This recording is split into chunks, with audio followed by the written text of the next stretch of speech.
민주 세력이 단일화돼가지고 그렇게 해서 그때 이민우 씨가 총재가 돼서 그 신민당을 하고 있었는데 나는 김영삼하고 같이 힘을 합쳐 도와주고 우리는 이제 민추위란 협의란 민추위지 네. 그렇게 함으로써 우리가 민주화를 촉진시킬 수 있다고 생각한 거죠. 난 이제 정치에 참가해야 한다고요.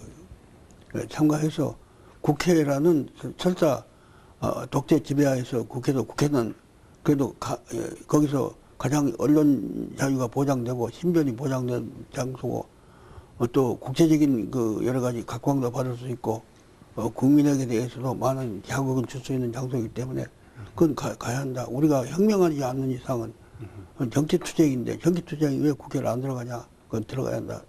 그런 것이 내 생각이었어. 난 밖에 있었으니까 네. 뭐라고 말할 수 없지만 네. 이제 국민들이 이 전두환 정권의 그런 폭력적인 쿠데타에 의해서 마지막 상당히 위축되고 숨을 죽이고 있다가 이제 조금 시간이 지나가니까 차츰 이제 다시 국민이 활기를 힘을 되찾기 시작하고 그리고 또 언제까지 이렇게 참을 수는 없다 하는데 그게 한 데는 이 전위대가 필요하거든. 그 전위대가 정당이라고 야당. 그렇기 때문에 또 야당 하려고 한 사람들은 과거에 자유당 때부터 쭉 그 해온 사람들이 중심이 된 것이기 때문에 신뢰할 수 있고 그래서 국민이 호응을 하니까 이것이 성공을 한 거예요. 그리고 또 나하고 김영삼 둘이가 힘을 합치니까 또 이것이 성공을 한 거고 그때까지 말하자면 그 민주 세력이 완전히 봉쇄되고 압살당해서 운신을 못하고 국민도 울분이라 할까 이 자기의 그 의사를 분출시킬 그 기회가 없었는데 이 기회가 오니까는 이 야당이 나온 것을 국민이 갈망하게 되고 또 야당 사람들도 이 기회를 놓쳐서 안 되겠다고 해서 해가지고 그래서 국민이 그냥 적극적으로 지지했는데 때마침 내가 돌아와서 이제 귀국하니까 그것이 그냥 큰 그 폭발력을 발휘한 거지.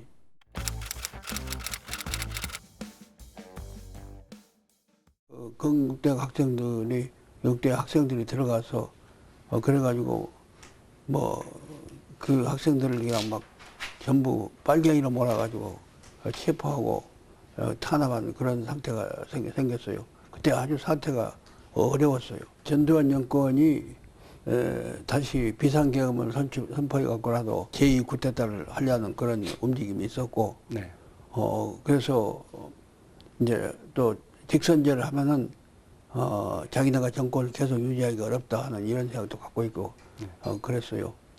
근데 나는 그때 판단하기를 결국 이 전두환 정권이 지금 직선제를 안 하는 그것을 직선제 안 하고는 못 베길 그러한 것을 해야 한다. 왜냐하면 전두환 정권이 그때 직선제하면 김대중이 존재한다. 김대중이가 대통령 되면 이 나라는 좌익으로 간다. 내가 그렇게 그 선전을 하고서 설득들을 했거든. 그게 또 그런 소리에 넘어간 사람도 있고. 그래서 내가 이게 내 대통령을 포기하더라도 전두환 독재는 끝이 하니까 내가 그런 그 결심을 해야겠다. 그래서 좋다. 그러면 내가 대통령 안 나가겠다. 직선제 해라. 직선제 하면 맞으면 난 안 나갈 테니까 내 걱정할 건 없지 않냐. 그렇게 맞으면 들이댄 거예요. 그 역습을 한 거예요. 그래서 상대방들이 상당히 궁지에 들어갔죠. 그래서 내가 그런 학생들을 구출하는 의미에서도 또 그런 그 제안을 해서 내가 어떤 뭔가 분위기에 돌파구를 내자 했는데 그런 성과는 있었다고 봐요.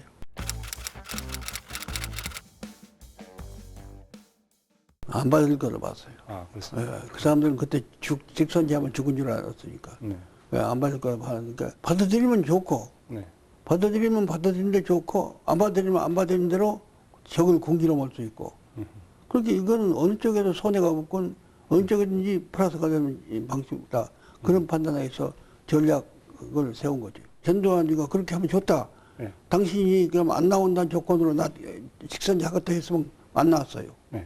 그런데 그건 이제 개설이라고 막 이제 그건 뭐냐 하고 이제 저기는 저기대로 갔거든. 네. 그러니까 나도 할 수 없이 싸웠는데 네. 나중에 형식적인 직선지가 그 다음에 한다고 했다고 그것이 그때까지 위한 것이 아니란 건 누구나 할 수 있는데 내 조건부거든. 네. 조건부였거든. 네. 그래서 했고 또 이 정치에는 언제든지 다 좋다는 소리 들으면 그런 사람은 정치에 성공 못해요. 자기 소신과 신념 가지고 해야 하는데 그 문제에 있어서는 지금 듣다시피 나로서는 일관성 있는 일을 했어요.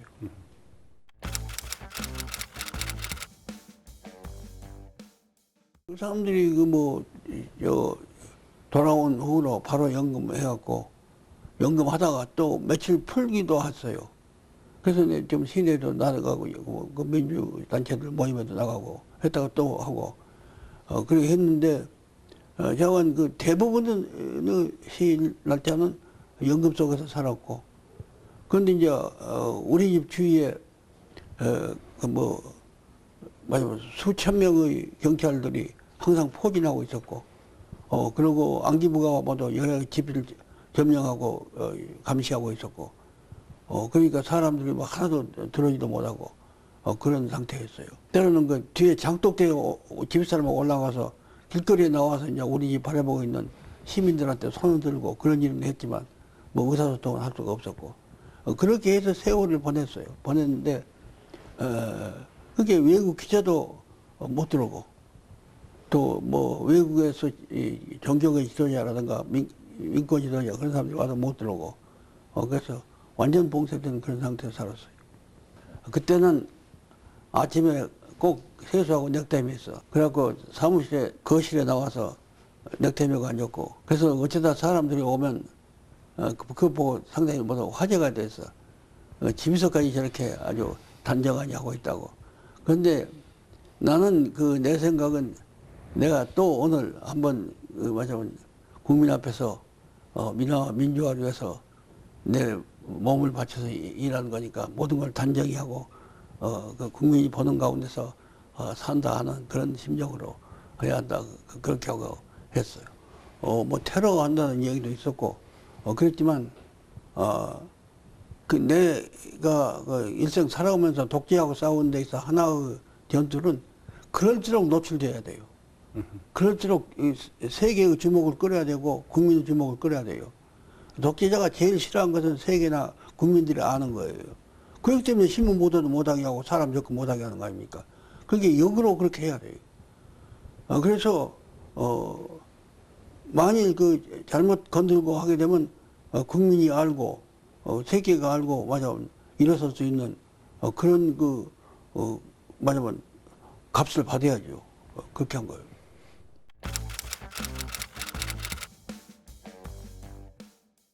나는 이한열이나 박종철 사건 전후한 모두 학생들의 움직임 또 시민단체들의 움직임 그런 거 보고 민주화가 되기는 틀림없다. 그러나 진짜로 민주화가 되려면 시민이 일어서야 한다. 학생만 갖고는 안 되고 정치인만 갖고는 안 되고 시민이 일어서야 한다. 넥타이 부대가 나서야 되고 가게 주인들이 나와야 한다. 4.19 때 같이 물 들고 빵 들고 나와서 시위군중들 주고 박수치고 이렇게 해야 한다. 그렇게 생각을 했어요. 네. 그래서 모든 초점이 거기에 있어요. 근데 그렇게 돼야 이 독재 정권을 결정적으로 견제하고 영향 줄 수 있는 미국의 태도가 달라져요. 미국은 학생 태도만 갖고는 안 달라져요. 근데 중산층이 이 움직일 때 그때는 달라져요. 그거 난 내다보고 있었기 때문에 그렇게 한 거예요. 그래서 사태가 그쪽으로 가도록 하고 그러니까 폭력을 못하게 한 거예요. 폭력을 하면 국민한테도 멀어지고 미국한테는 독재 정권을 지지할 구실을 주게 돼요. 그때 전두환 씨는 호언선하고 비상계엄을 선포하려고 했어. 워낙 국민 여론이 나쁜 데다가 미국이 단호하게 반대했어요. 내가 알기에는. 그래서 못하고 만 거예요. 안 그랬으면 또 한 번 탄압을 했을 거예요. 나는 민주주의의 최고 비토 세력이 군부 아니었어요. 네. 박정희 씨, 전두환. 네. 근데 국민이 이겨냈거든. 네. 그렇기 때문에 나는 그런 사람들이 그런 비토하는 심정을 가지고 있다는 건 알았지만, 그러나 그 사람들이 우리 국민의 힘을 이길 수도 없다. 국민이 결정하면 그만이다. 그렇게 생각했어요. 그리고 또 미국은 본질적으로 무슨 이해관계 가지고 보다는 자기네로서는 우리 국내 정치의 이해관계보다는 자기네 입장에서는 한국서 시끄러운 것을 맞으면 싫어하는 그런 입장도 있었고 하지만 반드시 미국은 민주주의가 되는 것을 반대한 것은 아니에요. 그건 우리가 잘 알아야 돼요.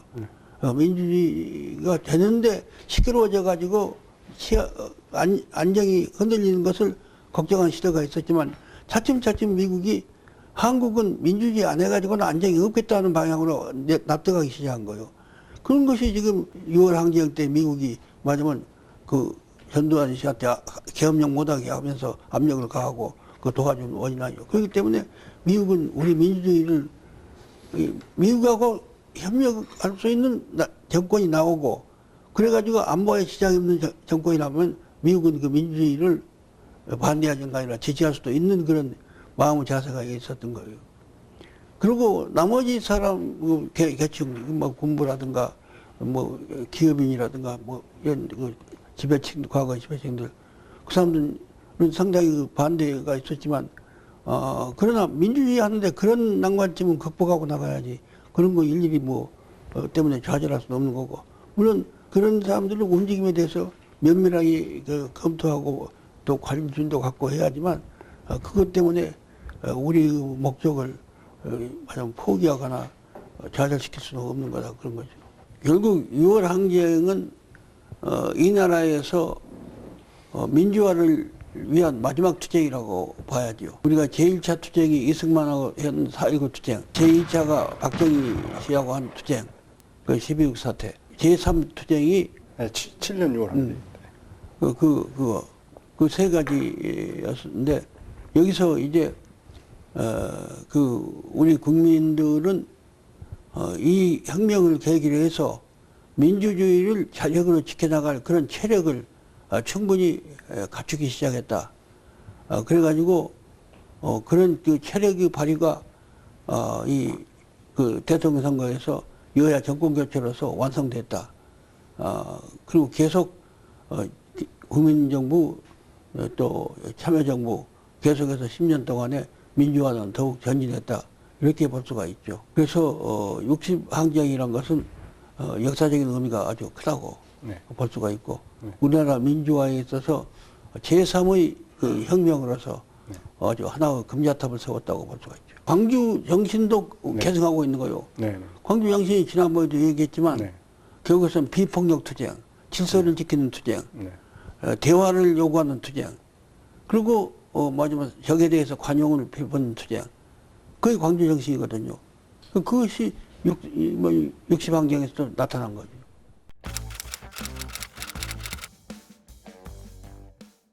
내가 이 상도 정치하고 합의가 잘 되면 실제로 안 나가려고 그랬어요. 그래가지고 유력한 언론사의 사장이 사이에 서가지고 이 후보하고 당 총재하고를 하나씩 갈라서 하자. 그렇게 제안이 했어요.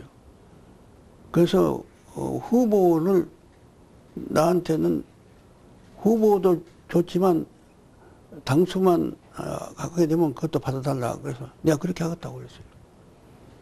그런데 이 상수정 쪽하고 얘기를 해가지고 와서 나한테 와서 얘기했는데 나중에 상수정 측에서 그걸 거절했어요. 후보는 당수도 다 같이 해야 한다.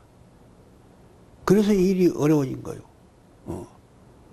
그리고 또 하나는 내가 그렇게 고려하고 있는데 이 상수정 측에서 거기 우리 쪽 사람들한테 대놓고도 김대중이가 대통령 후보 되면 공산당이라고 해서 군부가 쿠데타한다. 그렇게 양보할 수 없다. 이런 말이 나왔어요. 내가 그 소리 듣고 사실 상당히 화를 냈어요. 우리가 군부 반대해서 독재 반대해가지고 6월 항쟁을 했는데 이제 군부 무서워서 우리 후보도 마음대로 못 낸다. 그것에 굴복하면 나는 공산당이라는 것이 되지 않냐 이게. 그러면 대통령과 당수 중에 하나도 안 준다.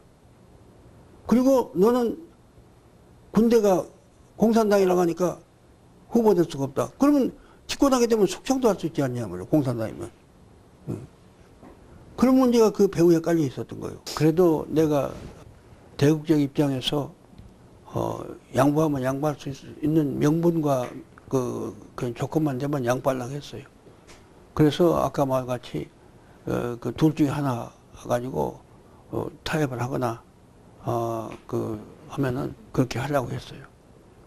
그런데 둘 중에 하나가 타협은커녕 아까 마치 뭐 군부가 어떤다, 공산당이라 뭐 이런 하니까 거기서 다시 이래가지고 같은 동지들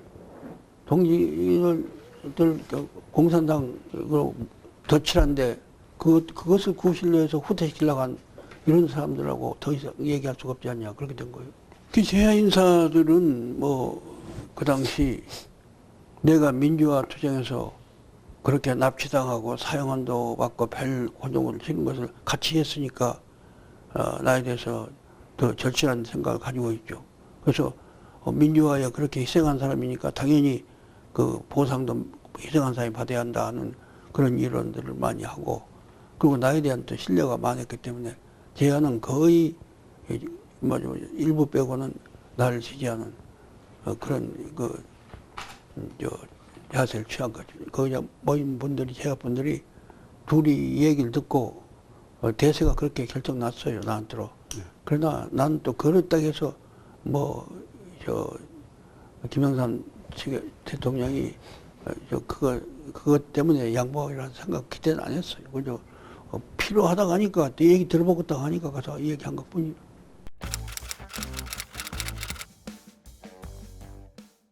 그때 그 개헌할 때도 조심조심했어요. 그래서 그 개헌이 제대로 안 된 거예요. 그때 우리는 헌법에 대해서 중임제 그리고 정부통령제를 주장한 거예요. 야당은. 그런데 여당이 안 들었어요. 그런데 중임제는 전두환이가 그때 자기가 단임제 대통령 한 것을 큰 공로로 내세웠어요. 더 한 번 더 안 해먹었다 이거지. 그렇게 자랑스럽다고 하지. 민주적이다. 그렇게 하니까 하늘이 둘 조각 나도 중임제는 안 된다고 이렇게 나왔어요. 그러니까 뭐냐면 그라이도 정권 내주고 싶지 않는데 내준다고 했는데 이렇게 여기저기 갈길 알라가니까 막 화를 낸 거죠. 그 사람 입장에서는. 그리고 정부통령제는 했어야 돼요. 그것도. 근데 하게 되면 경상도하고 전라도가 지역 대 지역 하나씩 내면 하나는 대통령, 하나는 부통령 이렇게 되면 맞으면 선거에 자기네가 이길 수 없다는 판단에 여당이 반대한 거예요. 그래서 못했어요. 그 요새 그 개헌하면서 왜 4년제 얘기, 중임제 얘기만 나오고 정부통령제 안 나온지 난 그 이유를 모르겠어요. 그때 그랬는데. 여간 그 당시 보라매 공원 그거는 갈 때 올 때 노변의 사람들 보면 흥분이 절정에서 밤 미친 것 같이 됐어요. 그리고 이 청중들이 연설 들어온 게 아니라 악스러운 거예요. 악스러운 거예요. 그런 상태였어요. 그러니까 거기에 나갔던 그 제야 대통령 분들도 냉철한 생각과 했던 분들도 그냥 어린애같이 돼가지고 막 춤추고 뛰고 그러면서 시청각까지 막 걸어오고 그렇게 한 거예요. 그래서 나도 많은 에서 그렇게 열광적인 경험을 많이 했지만 그냥 보라매 공원 같이 그렇게 많은 수는 처음이었어요. 여의도나 전주나 참 엄청나게 많은 사람들이 모였어요. 광주라든가. 그리고 이 경기도 간 데마다 맞아 그렇게 사람들이 모였어요. 그 우리 민족성에 호소하는 이유에서 입은 거지. 국민당 그 창당에 있어서는 그때 이제 어떻게 할 것이냐 했는데 이 수율이 안병 박사 댁에서 모두 제야 인사들이 모였어요. 그래가지고 거기서 논의를 했는데 평민당을 창설하자. 그래가지고 당을 창설하자. 그래가지고 선거에 임하자. 근데 그때 이제 나를 지지했던 제야 세력 일부에서도 대통령 선거가 그렇게 야당 분열로서 졌다고 지금 이렇게 돼 있는데 그런 것을 해갖고 되겠냐 하는 것이 있었는데 많은 사람들은 그러나 선거 기간 중 국민의 지지 열기로 볼 때 반드시 그렇게만 생각할 건 아니다. 그래서 이제 창당을 하게 된 거죠.